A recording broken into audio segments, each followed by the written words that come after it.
Hey yo, Shock back here again. Happy New Year to all. Hope 2024 has been great so far for you guys. Been a while since I made a video, but you know how it goes. Currently in Season of Discovery, there's not a whole lot to do, so there hasn't really been a real need to make videos. That being said, I want to thank everyone, all the new and old subscribers, all the people dropping likes, comments, the good ones, the bad ones. Just overall, the feedback has been amazing, and hopefully we can grow a community together and help each other out. My personal plans for WoW Season of Discovery is to do a whole lot more content, especially at 40. Potentially getting back to hardcore, maybe even trying Season of Discovery hardcore as per Raf's idea. So, let me know what you'd be interested in. Let's get back to the topic. Now, the main thing about Season of Discovery I want to mention before we get into the whole preparation side of things is the current lack of information around it. At the current time of recording, it's 8th of January, second working week of 2024, and I fully expect Blizzard to release some information this next week because if they're meant to sort of keep their timeline and release Season of Discovery by the end of the month, you would be assuming that we'll get some information this week, hopefully, or by the end of next week at the latest. Now, in the meantime, I know there's a ton of videos on the internet on how to prepare for phase 2, but I just wanted to give you my idea, my view, and basically what I'm doing for all three of my characters, and hopefully guys assist you in your preparations for the next phase. Now, the first bit here, and I really want to glance over this very quickly, just leveling your mains and ults, making sure that you have all the characters you want to be playing in the next phase ready to go. And by ready to go, I do not necessarily mean full BFD gear and all that. Just make sure you have your 25s sorted, even if they're in green gear. People don't understand, or rather don't think about it, but as soon as the next phase comes, you rush your main character to 40, and then you obviously do all the content there and all of that. And then soon after, leveling your other ults to level 40 will become more of a burden than an actual enjoyable experience. There will be loads of different mages and whatnot boosting. I'm probably thinking of boosting with Shaman because there will be like very good AoE builds as well for Shaman tank with reflecting shields and all that. So again, point being is that you don't necessarily need to feel like you need your 25 to have every single BFD item to go into the next phase. I personally have 3 characters BFD geared, and I will be starting a 4th one, which will not have a single BFD item for phase 2. And will strictly be going there getting either boosted or dungeon grinding without needing any form of blue gear, really. So that's that. In terms of actually farming BFD on your main ults, on your ults, whatever, that's obviously everybody's been doing that, so you can obviously continue to do so. But the one thing I want to point out here is that now that most players are pretty geared and BFDs usually take 30 to 40 minutes, it's becoming more and more of a sort of a pain to do those raids and never see the items you need. So what I've started doing really is participate in soft reserve runs or really host ones myself. For anyone that doesn't know what soft reserve is this cool sort of way to quote unquote reserve an item using this nice website. If you're the leader, let's say I want to do 2 soft reserve raid, or why can't I change this? Okay, I want to do 1 soft reserve raid, horde, yeah, oh, there we go. And then basically people can join in, put their name, put their spec, and then they can sort of reserve 2 items, right? So say high tech choker and loop of whatever this is, right? Now if the item drops and I'm the only soft reserver on it, I instantly win it, yay. If there are more than 1 person, which will generally happen for the epic staff, for the epic bow, the crossbow, whatever else, there'll be more than 1 person to roll on it. However, what this helps you is that, for example, on my Shaman, which is currently a spell power tank, ignore me, but for my pure enhancement build, I really only need the tier set chest and the tier set boots. So basically what I do is every single BFD I go in, I go as a soft reserve, I reserve those 2 items, I host it myself of course, so I make sure I have 2 soft reserves as everyone else, right? So, setting up the rules and all that. And then, I have a higher chance of getting those items if they drop, because I won't have 6 agility users rolling them by default, because most likely they would have put something else. And then of course when you do the soft reserve, you can see people what they're reserving, inspect their gear and all that of course, and then sort of tailor your group to maximize the chance of getting those few items you might need. And of course, with stuffs and epics, I know everybody are gunning for those. They never drop. I've seen a single epic item on 3 characters reset doing BFDs every reset since launch. So there you go. Soft reserves might just really help you. I've managed to get a couple of really high impact items via soft reserve the last few days, so that's pretty good. Next step, pretty standard, pretty straightforward as well. Max out your professions. Getting your main professions is probably something you've already done, because of course one of your crafting professions for whatever class you play, as in tailoring, leatherworking, or blacksmithing, they're providing the epic item, so most, if not all of you, already have that. But also maxing your second main profession, generally that's engineering, because people love the ability to do extra damage, and this is the only profession that actually gives you gameplay advantage in the form of a grenade. PvE or PvP wise doesn't really matter. In PvP it's even better. But again, point being is that maxing those professions so you're ready for phase 2 is great. Also, what is great is making sure you sort of check on your secondary professions, cooking, fishing, and first aid, because if you are maxing those at 150, and then also as soon as the new phase comes out, you're maxing those as well, they're fast enough, they'll be paying dividends back to you.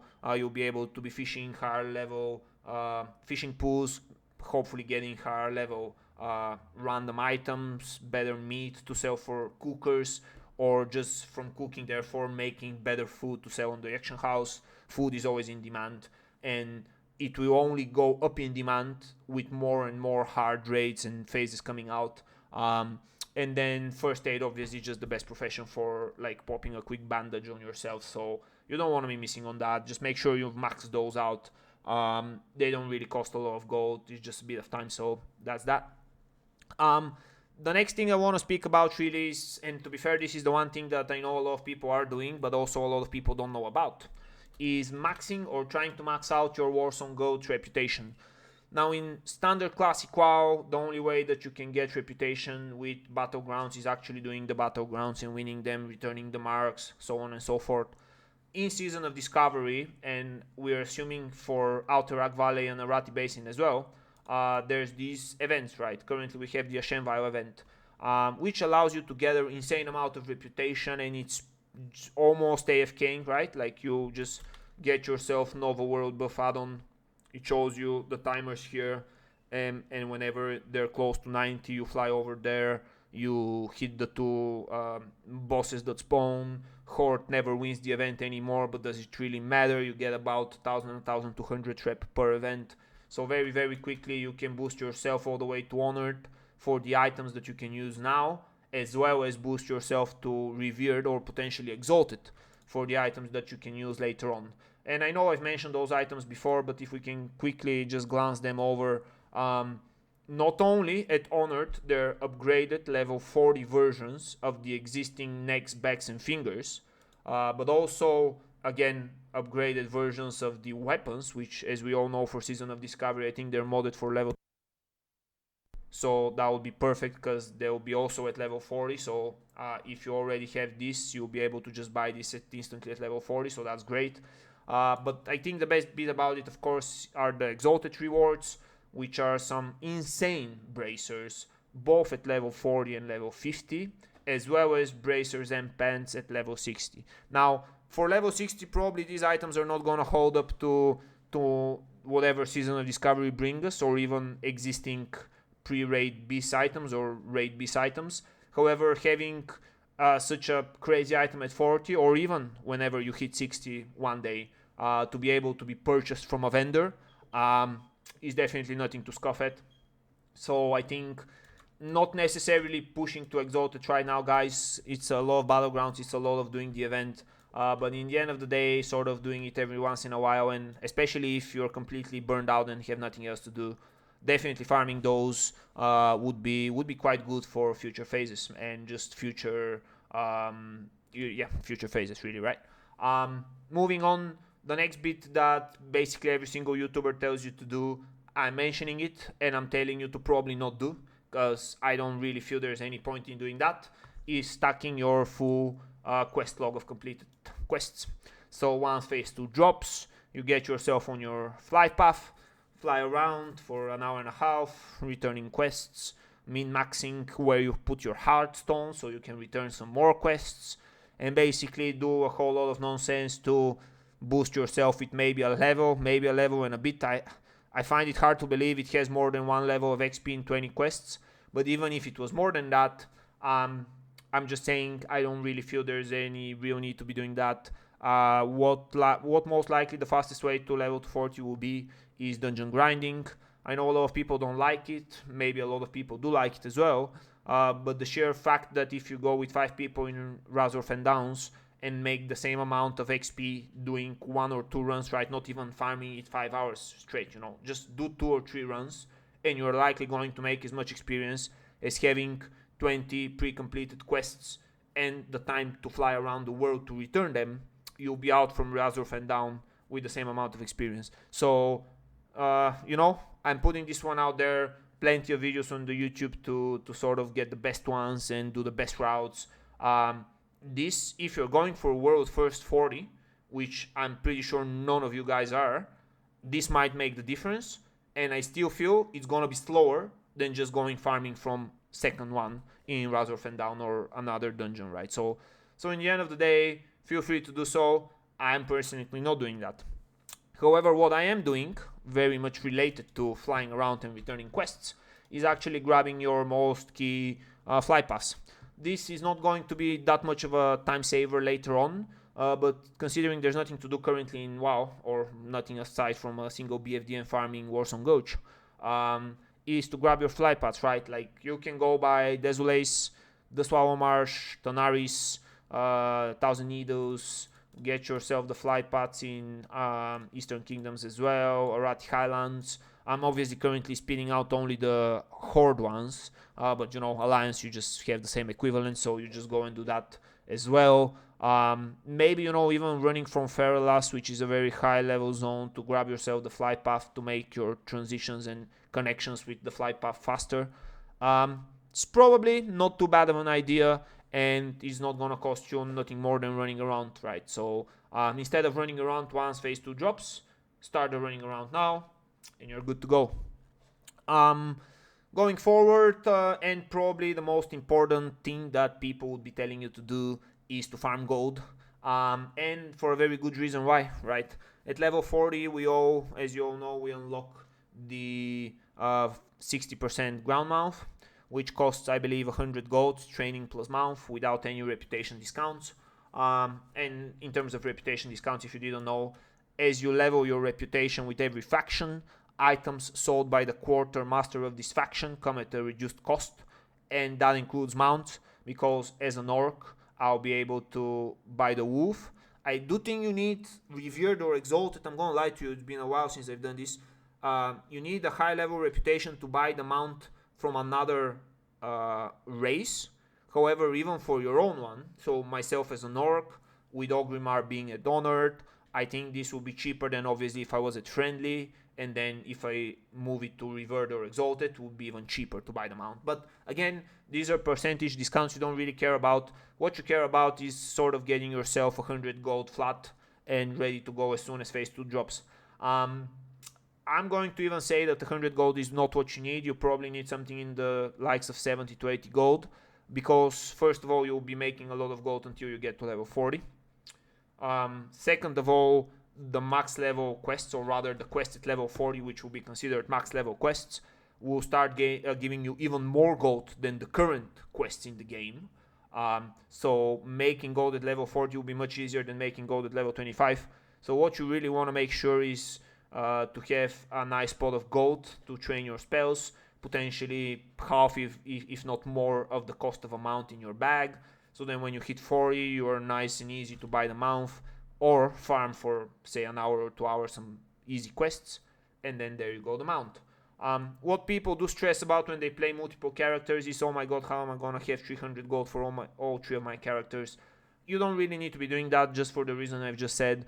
As soon as one of your characters gets max level, farming gold on it becomes much easier. Even doing quests, or only doing quests, will be viable gold method. what to say about farming herbs, maxing the professions, selling profession services, enchanting the new enchants. Um, Even if you want, just going around and skinning mobs at level 40 is probably going to give you a whole lot more gold than skinning mobs at level 25.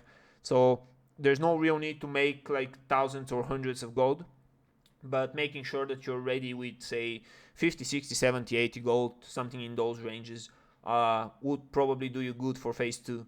And then also in terms of my previous topic of not completing, or rather stacking quests to return them when phase 2 starts, most of you probably have already farmed all their level appropriate quests, as I have on 3 of my characters, because as soon as you hit level 25, quests start giving you extra gold as if you were like max level, because this is the max level, and the same will be true for level 40.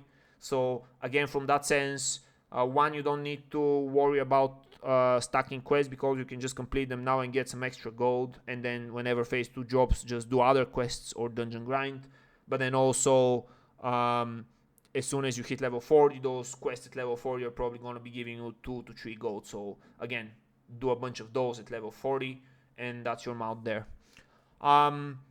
Last couple bits I want to mention, not really spending full segments of the video on those, but there's very obvious things that people should be doing if they aren't, and that's more towards the sort of casual friendly people around.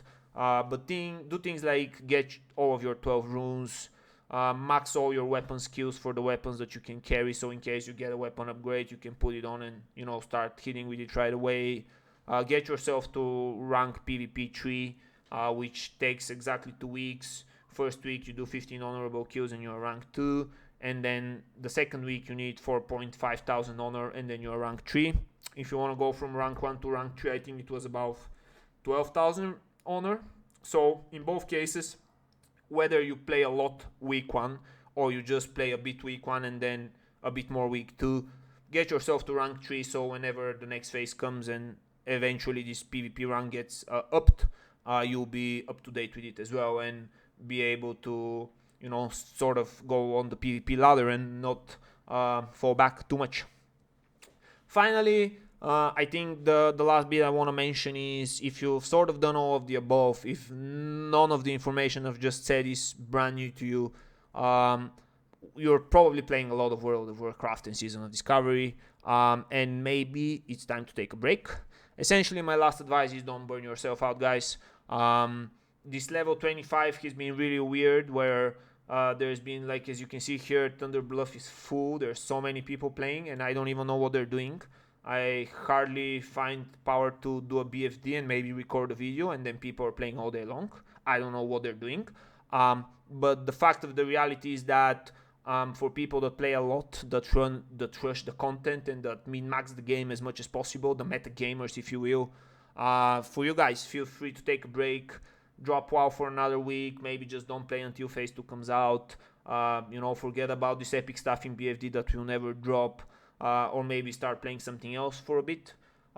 Basically what I'm saying is, try to not burn yourself out on doing this repetitive level 25 content that in the end of the day is completely irrelevant. As we all know, the game does not start at level 25. It actually starts at, I don't want to say level 60, but let's be honest, that's more or less true. So in the end of the day, what we want to make sure is, as soon as phase 2 comes over, we are all super hyped to go on the SOT hype train again, go into Gnome Regan and blast some gnomes, right? Like, you don't want to be like, oh my god, why do I have to play WoW again? I've been playing for 3 months, I never got my stupid stuff, I don't want to go in and farm the new stuff in Gnome Regan. Well, if you actually don't play for a couple weeks and then actually the phase drops, you'll be even more excited to go into it, right? So that's pretty much sort of the rant I had on this last bit, on this last topic. But that's all I wanted to mention, guys. Make sure you hit up all the usual buttons down below, so you're up to date with any content I might be doing soon enough. Do let me know what you want to see, whether it's Season of Discovery, hardcore, retail content. I've played all of these, right? And I still play all of these. So that's good for me, right? So let me know what you want to see, whether it's Shaman exclusive or not exclusive content. And yeah, have a good one. I'll see you in Azeroth.